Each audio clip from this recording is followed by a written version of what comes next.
Welcome back. On this program, we have spoken quite a bit about the administration's immigration crackdown.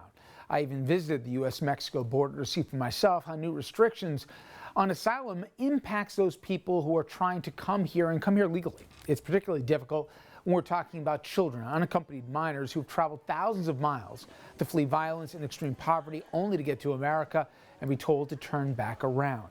Now, a new report from Health and Human Services outlines the psychological toll on these kids who in many cases have been separated from their families. The issue, it has become so politicized, as you know, but it is important here to note, and I stress, this report's nonpartisan. It's from the department's own Inspector General's office. And it says without a doubt that these kids, they're suffering from acute anxiety, trauma, and emotional pain. And in some of them, it's manifesting into physical symptoms like chest pains, trouble breathing. The report also says the facilities, they're simply not equipped to deal with the needs of traumatized children. Clinicians, they're on hand, but they have overwhelming caseloads, so they can't spend much time, if any, with these patients. Many of locations also have providers who aren't even qualified to handle the kids who are dealing with complex emotional problems. ProPublica, you may remember, got their hands on leaked audio from inside a detention facility in Texas. On the tape you're about to see and hear, you can hear a guard joking about the crying kids and then a 6-year-old girl begging to see her on.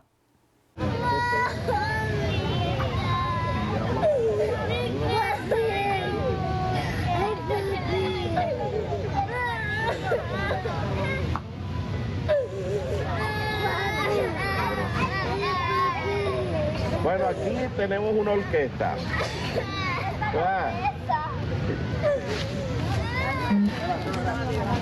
Faltaba el maestro. Por la puerta esa. Ella llama a tu tía si tú tienes número y habla con tu tía. Tengo el número de... Ah, pues ahorita ella te ayuda para que hables. Cálmate nada más. No, papá. Voy por aquí, niña. Papá. My next guest, a licensed clinical psychologist and associate professor at the Yale University School of Medicine Child Studies Center, Dr. Carla Stover, joins us now. Doctor, thank you for the time. I appreciate it. So let's talk about some of the findings in the report because they seem to be broken into two different categories for these children. In fact, I'm reading from one of the staffers who explained what they happened with these separated children. Quote, some separated children expressed acute grief that caused them to cry inconsolably, adding that others, they believed their parents had abandoned them and they were angry and confused. So some didn't know what happened. Some even thought their parents may have been killed, and others thought that they were completely left behind, and it created two completely different dynamics with these kids, abandonment or anger. And we saw this play out apparently in center after center. I just imagine what these kids must have gone through. Right. I mean, when kids are separated from their parents unexpectedly in this sort of way, they're left with questions. If it hasn't been explained to them why they've been separated, where their parents are, what's happened to them, when and if they're coming back, it does create all sorts of confusion, all sorts of emotions, and as you've said, as the report said, lots of anxiety, uncontrollable crying, somatic symptoms. It's a very significant stress and a trauma for these children. People may have seen this clip, and I know you're familiar with it, Doctor, but I think it speaks to it. This is the story of Sammy, a 3-year-old boy who fled violence in Honduras with his family. He was separated from his parents for several months. When they finally were able to reunite in a facility in McAllen, Texas, the young child didn't recognize his mother. Mi amor, yo soy tu mami, papi, yo soy tu mami. Dime, ¿verdad que tiene mi hijo?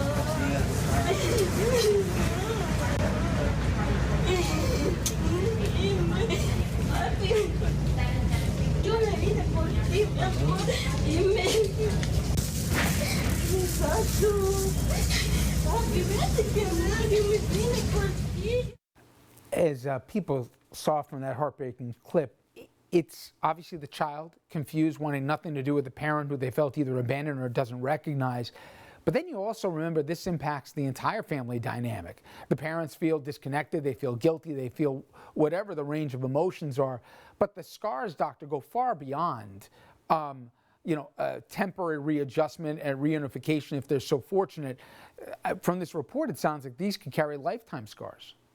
That's right. I mean, these kinds of separations can and impact health long term for these kids. They're under significant amounts of stress, and we know that adverse childhood experiences like this can impact the developing brain, can impact cognitive functioning, social, emotional development, as well as attachment to parents, as you talked about from that clip. And I would say it's not so much that he doesn't recognize his mother, but perhaps he is overwhelmed by the emotional impact of that situation in terms of seeing his mother for the first time unexpectedly, and not being sure if and for how long he'd be able to be with her.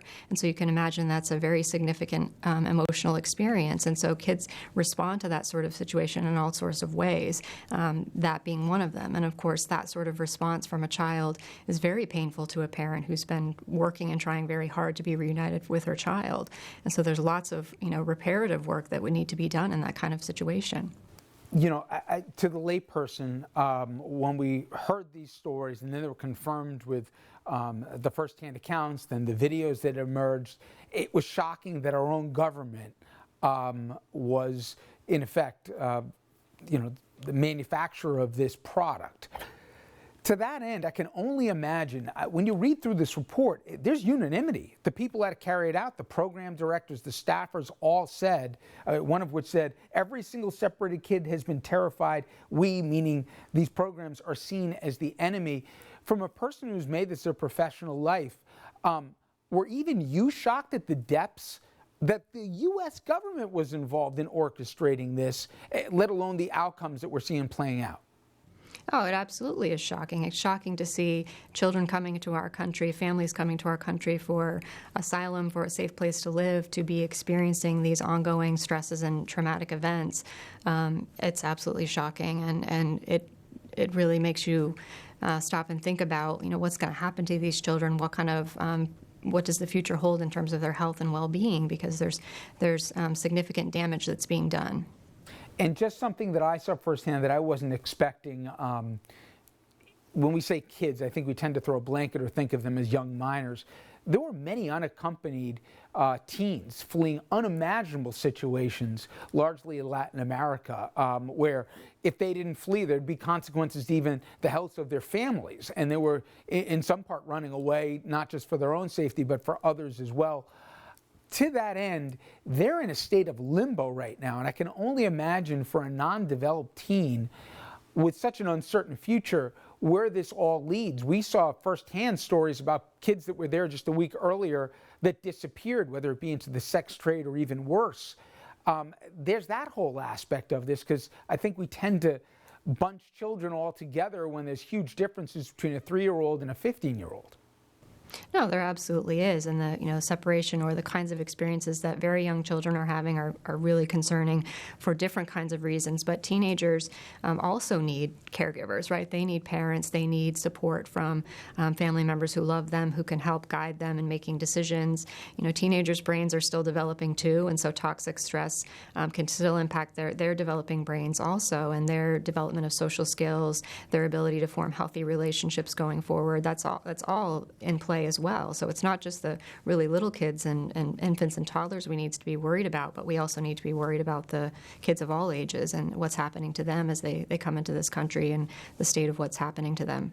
And finally, I think there's a perception again out there that finally after this came to light and the program was shuttered, that the problem was addressed.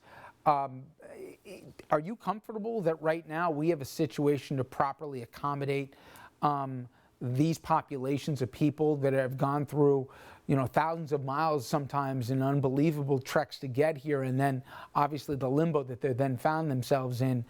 What happens, especially to thousands of children that are still not reunited with their families?